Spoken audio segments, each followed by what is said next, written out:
How much can the world develop? Or more accurately, how much can the world develop before it hits a saturating point? To put this question in perspective, we need to understand what developed actually means. We have classified the world into developed and developing countries. A developed country is defined as one having a mature and sophisticated economy. That also means citizens of the developed countries have access to good quality education and healthcare.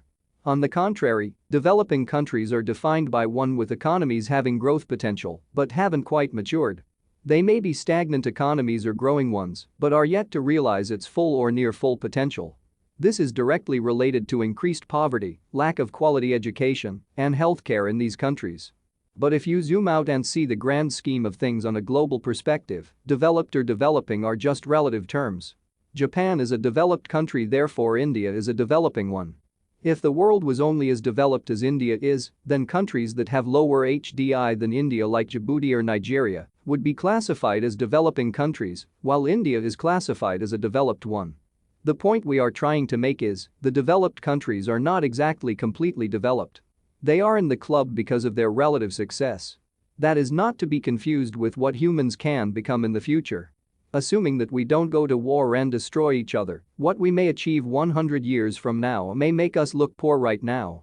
The Earth is in a developing phase, different parts of it may be at different points of the development, but eventually, we will all meet at a common point. A point at which we cannot develop further. A saturation limit. So, what is this limit? How far are we from reaching it? And should we even try to? For the purpose of this video, we will remain on the practical side of things and not be drawn into exaggerated claims of how humans could become multi-planetary or interstellar species that can draw unlimited energy and resources from the universe. That will potentially make the saturation point the same as the eventual heat death of the universe. By that logic, we can technically develop until the universe is completely destroyed. However, that is far from the truth, and how much we can develop is limited in practice. The limits are obviously placed by resource availability. The world is running out of resources, and if you weren't living in a cave, you should know that by now. But real question is, how fast is the world running out of resources and how close is it from reaching the tipping point? The best way to answer the question is to identify what resources are most needed for human survival. We may be running out of resources like iron, oil, or copper, but as long as humans manage to survive, we can come up with the best engineering and synthetic materials to keep the development flowing. However, the resources that need to satisfy the biological needs of human beings have its limitations on being artificial. One such resource is phosphorus. I know what you are thinking, how about drinking water? Yes, pure drinking water is one of the fastest depleting resources out there in the world, but eventually, technology will make it possible to produce more drinking water. Resources like water and oil can be sustained or replaced in the long run, but some resources can practically go inexistent, which can kill the most of the life forms. This is where phosphorus comes in. Phosphorus is one of the building blocks of human DNA. So without phosphorus, our DNA will have a hard time surviving, let alone replicating or reproducing. Phosphorus also helps transfer energy between the living cells and is present in every cell of the body.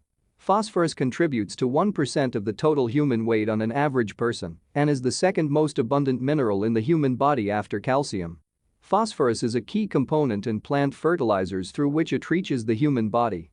The problem is, we are running out of this non-renewable resource. In the last 50 years alone, the manufacturing of phosphorus-based fertilizers has increased by 5-fold. Reportedly 90% of mined phosphorus goes into agricultural purposes, whereas the other 10% goes to other industrial uses, especially in the manufacturing sector. The fact that 90% of phosphorus goes to agricultural needs let alone exhibit its importance for humans. 75% of phosphorus comes from only 5 countries: Morocco, China, Jordan, the USA, and Russia. There are other places to mine phosphorus in the world, but they are not economical. It becomes even more complicated because there is barely any existing global initiative to tackle this issue. Even if we eventually do, it may not be enough as phosphorus has to run out one way or another. The fact that it is irreplaceable for the human body and the global population is increasing tremendously, there will be a point we won't have enough phosphorus to continue living. To tackle this issue, we will have to maintain a population limit so the world's phosphorus use and its recycling can remain a tally. That means we have to keep a rain check on how much humans can grow in population or otherwise, which by extension is a stopping point for human growth and development. Another way human development could hit a brick is by the emerging housing crisis. The world population is exploding and is expected to reach 9 billion by 2050. There is no way the current infrastructure is enough to house an additional 2 billion people. That means we are in the process of rapidly growing infrastructure to accommodate the exponentially growing population. Even if we try our engineering best and use the resources with maximum efficiency, we will eventually have no more space to live. Remember, 71% of Earth's surface is water, and of the remaining 29% of the land, only 71% of it is habitable. No matter how high we build and how compact the living space we adapt to, eventually, there will be no more space to accommodate additional infrastructure. That means the growing population will have to stop doing so and maintain themselves at a certain level. That level may define the stopping point for human growth and development.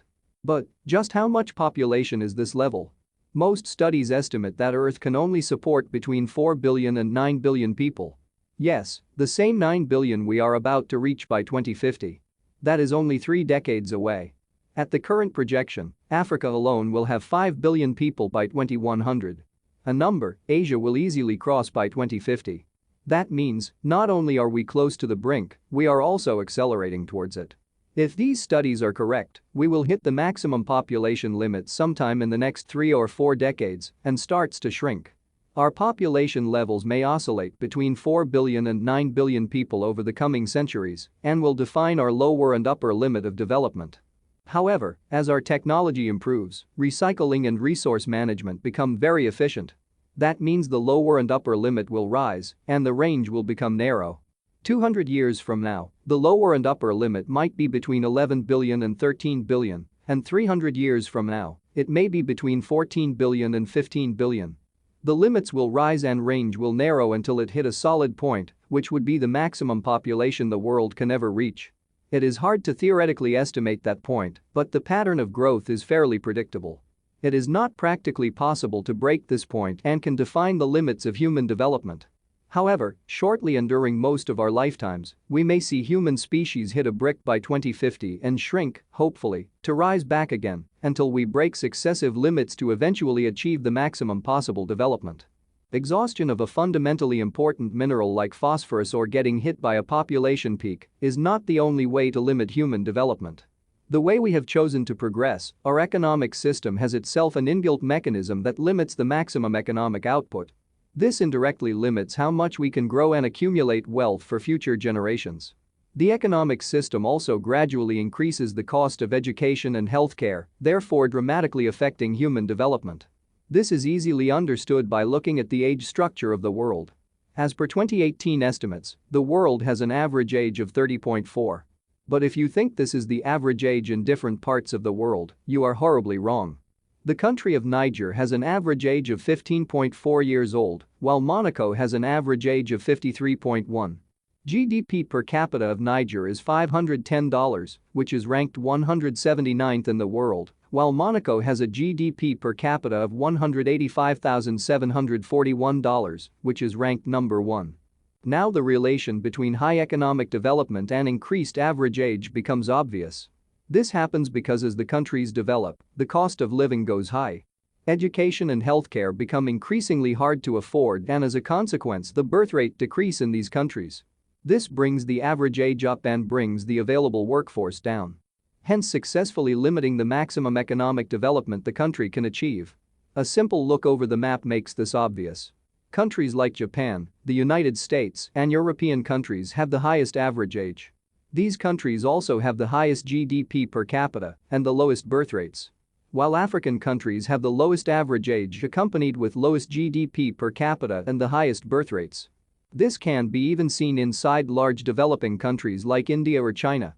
India's average GDP per capita is about $2,000. However, cities like Mumbai and Delhi have GDP per capita greater than twice the national average. The average birth rate of India is 2.2, but in Delhi and Mumbai, it's less than 1.5. The converse is also true. The state of Bihar has a birth rate of 3.9, almost twice the national average. The GDP per capita of Bihar is only $640, which is less than a third of the national average.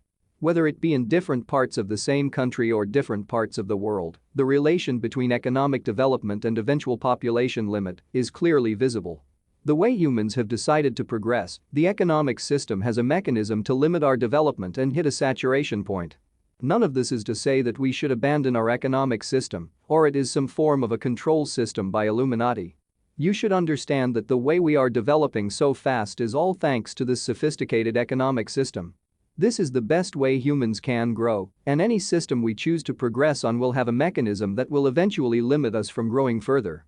There is a second question to all of this: should we even try to reach peak development? Whatever I am going to say next is coming from a strictly personal point of view. I honestly do not think that we should. Our collective aim as a human species should be to survive for maximum time on Earth and make the jump if possible. When we are increasingly competing against each other, we are depleting each other's resources extremely fast. If the entire world had the same lifestyle the United States has, we would already be running out of resources years ago. We should collectively pick up a habit of leading a minimalistic lifestyle and reduce resource usage. That will ensure that we as humans can collectively last way longer than our current path leads us. Some of you may argue that competitiveness is the key to global prosperity. While it is true that competition between world powers and scientific institutions has contributed a lot of scientific and technological progress to the world, it is clearly distinct from high levels of consumerism that is seen in the developed world and increasingly in the developing world. The common people across the globe do not need this level of consumerism. We can lead a decent life with minimal lifestyle and explore the world instead of having the latest iPhone or most expensive brands to cover your perfect human skin. My personal stand is that we do not need to strike for the highest development, but collectively work for the longevity of the human species. Running to become the most developed and powerful in the world is costing everyone and eventually yourself.